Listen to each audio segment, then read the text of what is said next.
Welcome back, traders. Andrew with Pristine Capital. The end of the year rally may in fact be over. So let's dive in. We're going to discuss today's price action and what changes have occurred under the surface of the market and in our process. For today's session, the energy stocks did show some relative weakness, which is a good thing. This corresponds with the theme that we've been discussing, that inflation is potentially coming down and the US economy is in a recession. But we can see most of these assets did close lower for the day. Now, the big change for today's session is that our trend model flipped from a +1 reading to a -1 reading.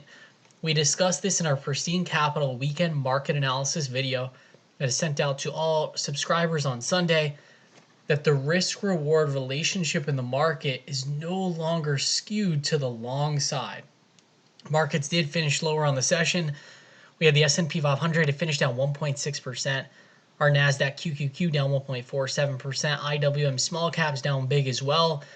We had a upshift in volatility. You can see we are moving much higher over today's session, and that's actually been occurring under the surface for the past few sessions.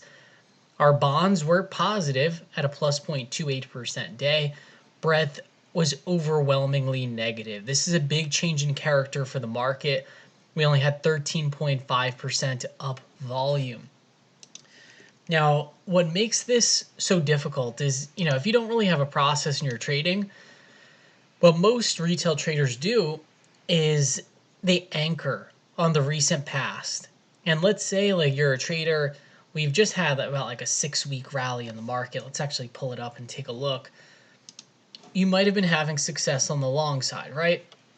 So you go, all right, we got long, we've been trading the long side. This is great. So the average retail trader, they kind of stick with what has been working, right?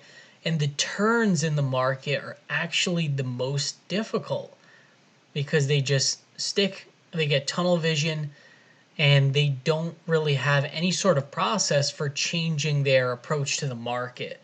Now we can clearly see here for the S&P 500, we had a powerful move off the lows, right? We hit a low of 35.02. This was on October 13th. Wow, this rally was pretty fast and furious. Now here we are 6 to 7 weeks later, and the market hit a peak all the way up at 4,048. So that is over a 10% advance in the S&P 500 in just a month and a half. I actually thought it was pretty amusing. This happens every time in the market like clockwork.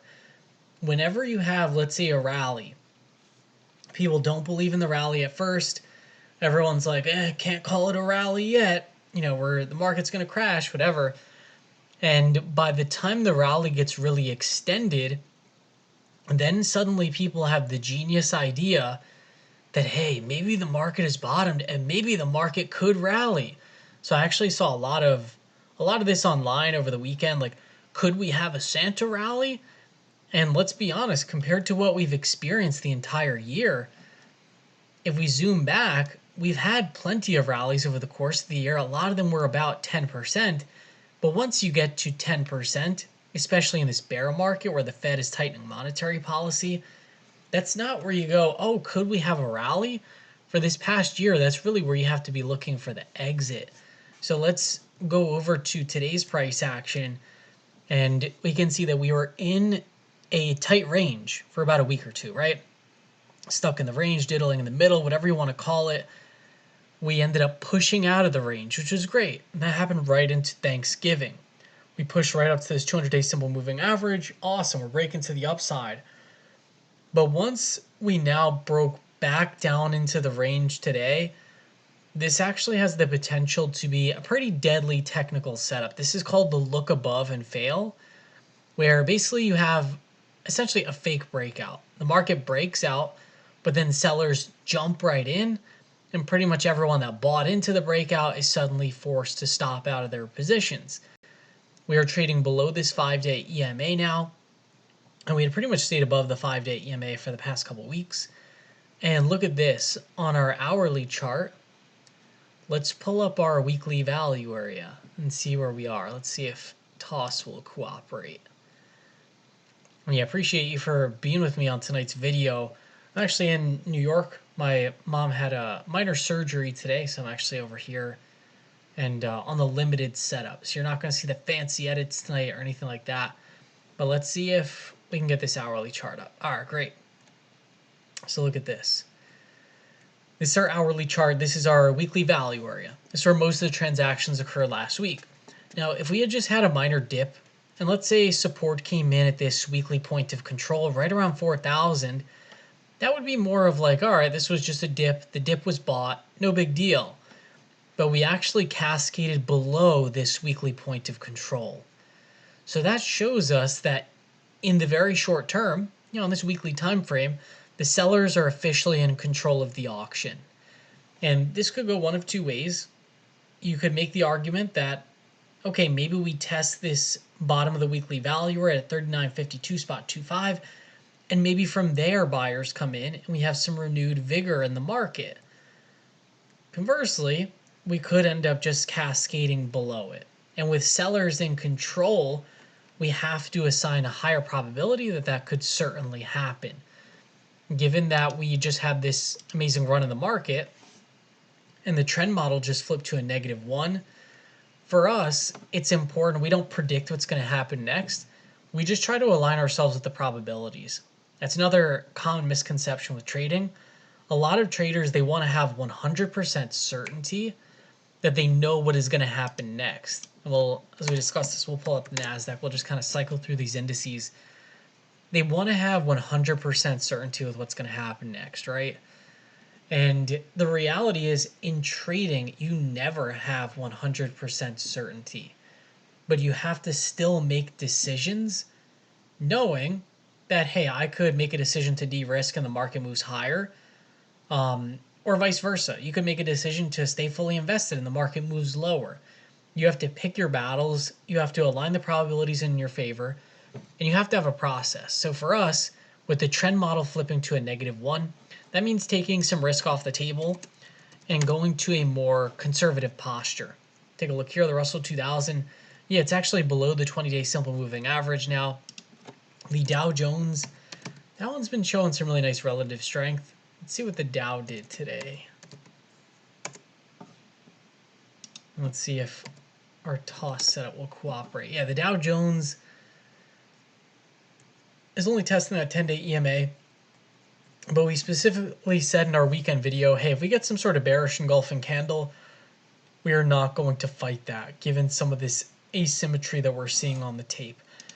So we made sure to actually take some risk off in the portfolio. So I'll share with you some of the trades that we did. We can just talk through sort of like the rationale. And there's actually a really interesting insight here. So the first trade that I did, I closed out, or actually this was from last week, this first one here. This on November 23rd, I closed out the first 50% of my ARRY common shares for $22.72. This was at the R2 pivot, meaning we received a reward that was 2 times our initial risk. Now today I closed the remaining 50% for $21.61, which is pretty much right at the 1R pivot. So let's actually take a look at this. We had a net gain of 1.5 R. So I think this is very interesting because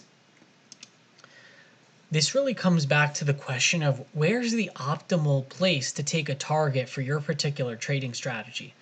So I'm going to zoom in here just a little bit so we can see this chart. I think this is super important. So I have a script here that I've been developing. I'm going to share it with all Pristine Capital members. Now we actually have it where it draws out the prices and what these lines represent. So our entry point for this trade was $20.11. We entered, I believe it was like on this candle over here. But anyway, my risk on this trade was about 6%. The stop was at 18.9. Now we closed out the first half of the trade at this R2 pivot at 22.52, right? Somewhere around there. Now, for me with my strategy, I am targeting around a 50% win rate on my trades, and I want to achieve a 2-to-1 risk-reward ratio. So that would mean, if I lose a trade, maybe I take a 6% loss. If I win a trade, I want to take a 12% winner. Now, there's always that question in trading, right, of, you get into a trade, it starts moving in your favor. And again, back to this theme for tonight's video of making decisions under uncertainty. The trade gets to your R2 pivot. And most people don't even know what their R2 pivot is. They don't know what the risk they came into the trade with is. So that's like, mistake number one. And if you get that stuff down, you're going to be an incredible trader. So it's definitely a room for improvement for most traders. Yeah, you get to that R2 pivot, but then there's that voice in your head that goes, what happens if ARRY just blows through these highs over here that we made in the summer? What happens if this stock ends up doubling from here? And what if I sold my trade out and I miss out on all of those gains? Have you ever had that feeling? Like the video if you've ever had that feeling. I certainly have many times. And this is why I'm developing this indicator. So you might go, okay, I'm not going to take a target. Then before you know it, the trade comes back to your break even and you go, oh man, I wish I hadn't done that. So I'm trying to find, for my personal trading style, where's that optimal level? So for this trade, we took off half of it at the R2 pivot. But now today, given this pullback, ARRY pulled back, I believe it was like, yeah, it took like a 7% loss today. For me, I don't want this to go back to my entry because this was a good trade, right? We got even further beyond the R2 pivot. So why would I want this to go to, no net gain? So I went ahead today and I closed out the remainder at this R1 pivot. But now, in closing out half at the R2 and half at the R1, I only received a 1.5 risk reward on the trade. I think this happens to traders all the time and they don't really realize it because they're not looking at their trading using this methodology of really just being risk first and treating it as you're trading risk for reward. So I took a 1.5 R winner on this trade, which is actually below my goal of a 2-to-1 risk to reward ratio. If I had taken just 100% of the trade off at the R2 pivot, I would have met that 2-to-1 risk to reward ratio. So it really just brings up an awesome question, really like an awesome debate, something that I think all of us should experiment within our own trading. If you are targeting that 2-to-1 risk to reward ratio, should you just close out 100% of your trade as soon as you hit it? I think that's the real question. I think it's all about experimenting with your optimal mix. Because maybe you go, all right, I'm going to close out 75% at the R2 and potentially leave the remaining 25% for this R3 pivot if it gets there. And then if it gets down to R1, I'll close it out. And that'll just, smooth out my P&L curve. Because this is really all it's about, managing that equity curve, managing your account, that sort of thing. So I think for me, I might end up doing a system where I do end up closing, the vast majority of the trade at the R2 pivot. We'll have to see. Maybe it depends on the setup, but definitely something that, just everyone should experiment with this. Everyone should be thinking about their trading in this way of their risk and their reward. Other trades that we did today, we ended up closing out part of our PDD. And this was a great trade. I gotta say, this was pretty lucky. I mistakenly held this stock through earnings. And this has happened to me on the other side as well, where it just blows up in my face. So, yeah, it is what it is. PDD, we closed out half for $75.10. We had paid $67.45 for this trade. And with PDD, you can do the same exact thing. Let's pull this up. And let's go ahead and add our indicator. Right now it's in here as the ultimate trading indicator, and this is what I've been developing. So let's switch this to 67.45, and it's going to paint our levels on here for where we want to be taking our targets. And this is making it a lot easier for me. This is pretty incredible stuff. It's so simple, but it's elegant. So PDD gapped higher. We got to the R2 pivot. So immediately I'm like, we got to R2. I got to take some of this off. So I closed out 50%.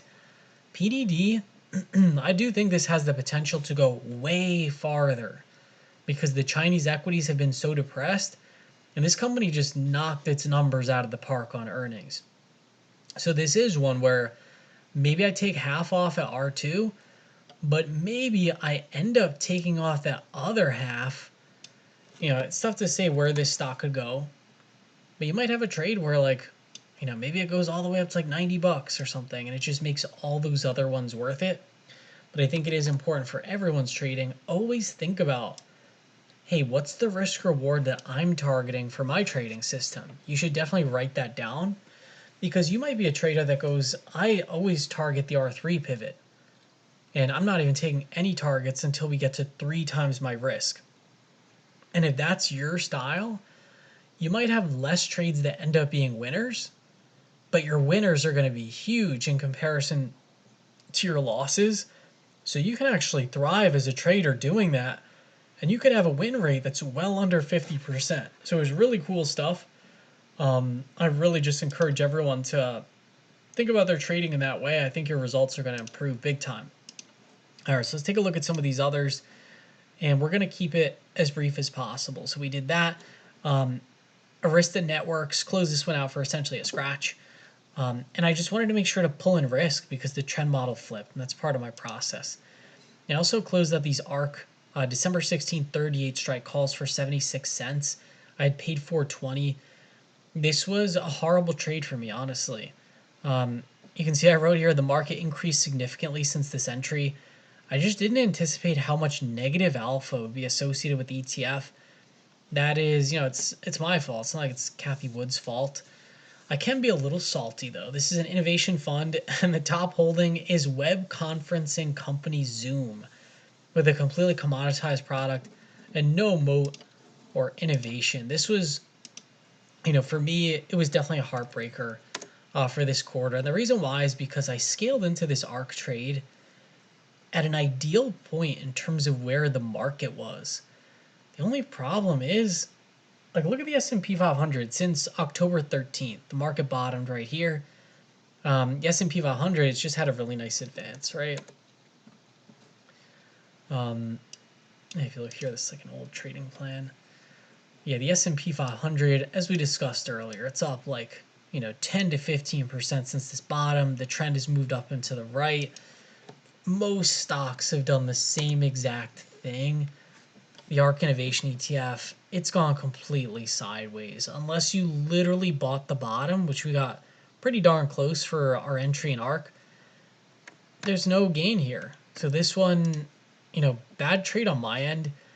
And I'm never going to trust an active equity manager again, really. Because I think I learned from this trade, holding on to it for a couple of months, Cathie Wood and the ARK Innovation ETF, they really have no process in terms of risk management. I hate when everyone just piles on to Cathie Wood and all that. I think there were just a lot of haters because she did so well the 1 year.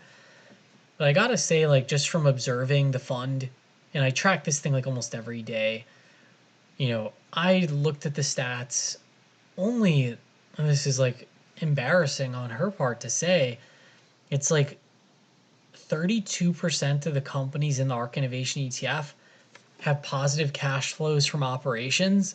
So basically that just means their business makes money from operating. 68% of the companies in the ETF, they don't have positive operating cash flow. So it just means they burn cash. So you have companies that are burning cash. As I also looked at the growth of the companies, a lot of the companies are no longer even growing. So it's basically a portfolio of companies that have low growth or no growth or even negative growth now, and they also have no cash flow. So it's basically just companies where every dollar that's invested into the business turns into 90 cents or turns into 80 cents. And that's the opposite of investing. So her portfolio is if you wanted to build the worst portfolio that you could possibly build, it would be her portfolio. It's crazy to say that. But yeah, I thought this thing would more closely just track growth stocks when I got into that trade. The more I learned about it, the more horrified I was with this thing. Zoom is the top holding, and Zoom is a completely commoditized product. It has direct competitors. Google Meet, which I use all the time, is the same exact thing as Zoom. Microsoft Teams, same exact thing as Zoom. It's just video conferencing software. So there's nothing innovative about the company. There's no moat. And you can see here, they don't have sales growth. They have 5% sales growth, and their EPS growth is negative. So it's why is this the top holding in an innovation ETF? It's not an innovative company. It's also not growing. Honestly, if I had to guess, I really think what happened was a lot of her positions started blowing up on her, and she was just doubling down on everything. And the sell off just kept getting worse and worse and worse. And she has this thing that she says all the time, like, oh, when the market sells off, everyone moves away from the benchmarks. We actually develop more conviction and we consolidate into our best ideas. And I really just think out of her total portfolio, she was probably just looking at these companies and she was like, oh my gosh, like which one of these companies even like has earnings? Because like theoretically all the cash burners, they could just go to like nothing and no one would think twice. So I think Zoom just happened to be a stock where it's like at least they make money, because that is the one thing about Zoom. They do have cash on hand. They do have real earnings. So from that perspective, like they're like a value stock kind of. They're like a Dow stock now. So I think it just ended up being where they just ended up consolidating into the stock. It probably wasn't even in their plan for it to become the top holding.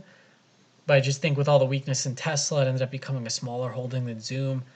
So I just think this whole fund, the ARK Innovation ETF, it's being run just like, I think they're so on their back foot that they are just like, just making it up as they go. And that's really like never what you want to be doing as a trader or as a fund manager that has a lot of capital.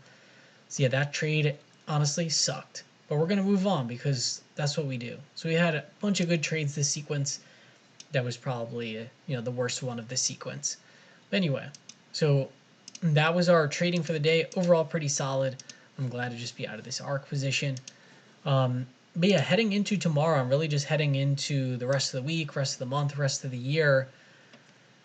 I think it is just important to follow your system. For my system, trend model flipped to a -1. So I want to make sure that, I take off some positions, which I did today. If the market's weak again tomorrow, I'll take off some more positions. That's perfectly fine.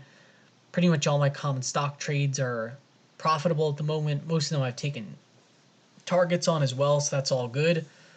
And yeah, just want to have that in focus. I want to be prepared mentally for the fact that the market could end up breaking down even more.